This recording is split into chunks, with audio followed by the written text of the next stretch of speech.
nga harap-harapan mangawat manghold up sa katawan sa Davao del Norte. Mga kababayan, binaha po ng taga-suporta ni Gob Jubahib ang Kapitolyo ng Davao del Norte. Pagkatapos po mag-anunsyo, manawagan itong si Gob Jubahib sa kanyang mga taga-suporta dahil sa ibinigay sa kanyang suspension, 60-day suspension mula sa Office of the President at siyempre DILG. Pangulong Marcos at Secretary Abalos ang authorized na nag-utos para ipasuspindi nga itong si Gob Jubahib. Mga kababayan po natin, ano nga ba ang rason ng pagkasuspindi or preventive suspension na ipinataw labang kay Gob Jubahib? Ang tinitingnan po natin mga kababayan, ang kanilang ginamit lamang ay itong final ni Board Member Orly E. Amit, which is grave abuse of authority and oppression. So yan po yung i-final na kaso laban dito kay Gob Edwin Jubahib. So after umano ng preliminary investigation, consideration of both parties allegation, so nakitaan umano ng sapat na ebidensya itong si Gob Jubahib na guilty po sa mga akusasyon sa kanya.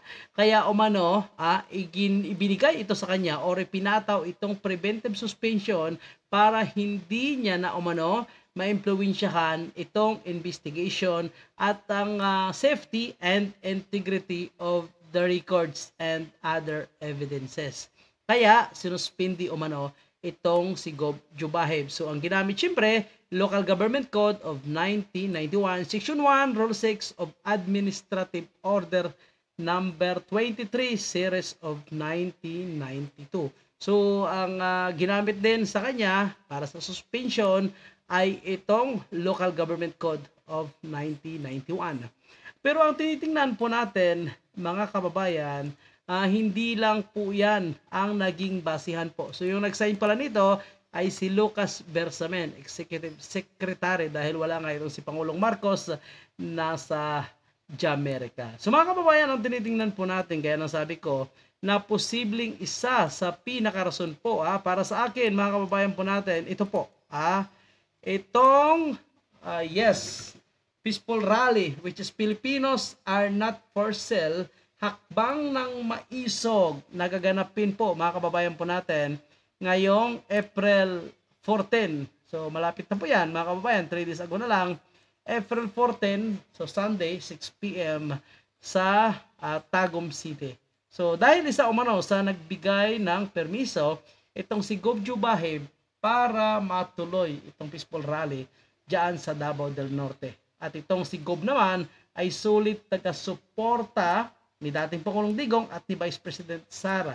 Matandaan po natin, ulitin ko, na ipinahiya niya nga itong si Pangulong Marcos at ang mga kabinete, alipores ni Pangulong Marcos na pumunta sa kanyang lugar sa Davao del Norte dahil hindi po sila nagbigay agad ng ayuda at kailangan pa umano ang request mula kay Gob. Ngunit itong si Vice President Sara, hindi na nag-request itong si Gob, hindi nagpaabot ng kanilang mga pangyayari or kailangan talaga nila, hindi na nila sinabi ang Vice President, agad nagbigay itong si Vice President Sara ng kanyang tulong nung malaman niya ang matinding baha na nangyari sa Davao del Norte. At nung naganap na event naman sa kanila, ang inimbita lang ni Gob ay itong si Vice President Sara at inulit-ulit niya ang kanyang pasasalamat without mentioning Pangulong Bongbong Marcos Jr. at kung sino man na alipores.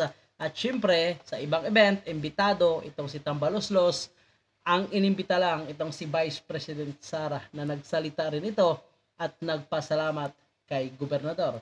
Ngayon mga kababayan, hindi pumayag itong mga taga-suporta ni Gob na ibigay ang suspension laban kay Gob. Kaya hindi niya ito natanggap. Dahil sa gate pa lang po mga kababayan po natin, hinarang ng napakaraming taga-suporta ni Gob ang mga pulis at DILG na napag-alaman na galing pa umano ng Maynila. Wow, naku po.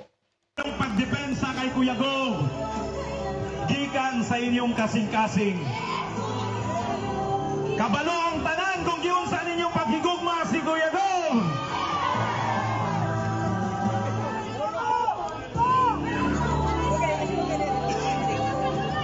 Let's divide Kuya Dong Barok, Davao del Norte.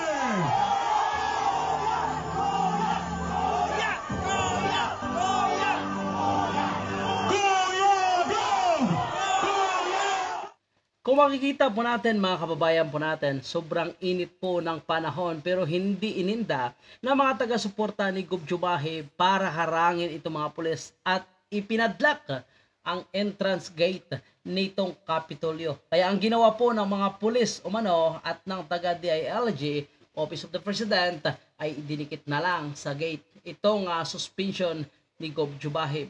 Kaya inabangan po natin kung ano po ang maging official naman na statement ni Gov pagkatapos nga niya makita o ma-receive nga itong suspension. At para po sa kaalaman ng lahat, ang Vice Governor at ilang board member ay hindi rin kaalyado ni Gov at posibleng tinitingnan din ng kampo ni Gov ay itong pagsiwalat niya nga po sa Vice Governor, ilang mayor at board member na umano'y sangkot sa ayuda scam ng DSWD at ang pera na nakukuha supposed to be ng mga makakatanggap ng ayuda ay binabawasan na mas higit sa kalahati.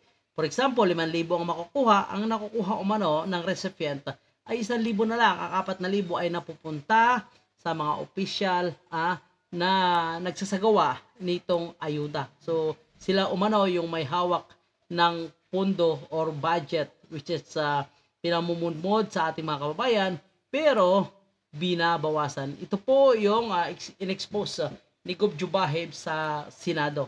So posible isa rin po yung rason na yan mga kababayan po natin dahil itong Vice Governor umano ay dikit pala dito kay Pangulong Marcos at kay DILG Secretary Abalos. So yan po yung mga impormasyon na ating na-receive sa mga comment section at titingnan pa po natin, i-verify pa po natin kung gaano ito katotoo. Pero ang tinitingnan po nating rason, mga kababayan, ay itong pre-rally ng hakbang ng maisog at pag-expose ni Gov nitong ayuda scam na posibleng sangkot ang matataas na opisyal ng ating gobyerno, hindi lang itong Vice Governor. Dahil tandaan po natin, ayuda mula sa DSWD. So may humahawak po na mas mataas na posisyon dyan mga kababayan po natin. Kumbaga, yung kanilang pagiging magnanakaw at kawatan ay nabisto.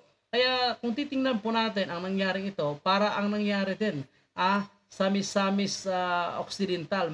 Yes po mga kababayan po natin, posible ang nangyari din sa Misamis Occidental kung saan is highly political motivated din ang nangyari, kung saan ay sinuspindi ang mayor at vice mayor sa bayan ng Bonifacio. So dahil din umano sa utos ng isang gobernador Henry Uwaminal. Nakalaunan ay ipinagwalang bisa ang suspension laban sa kanila at nakabalik sila sa serbisyo mga kababayan po natin. So ang nangyayari mukhang ganito rin dahil political motivated nga po mga kababayan. Kaya sa mga comment section hindi nila may iwasan na maikumpara po yung mga nangyayari kay Gov Edwin sa nangyari din sa bayan ng Bonifacio sa Misamis Occidental. So hindi nakapasok po at hindi nakapasok po ang mga pulis at DILG, Office of the President, at hindi nila naibigay personally ang suspension kay Gov Edwin Jubahe. At yun, iniwanan nila po nila sa gate. At hindi po umalis yung mga taga-suporta ni Gov kahit gaano kainit mga kababayan po natin.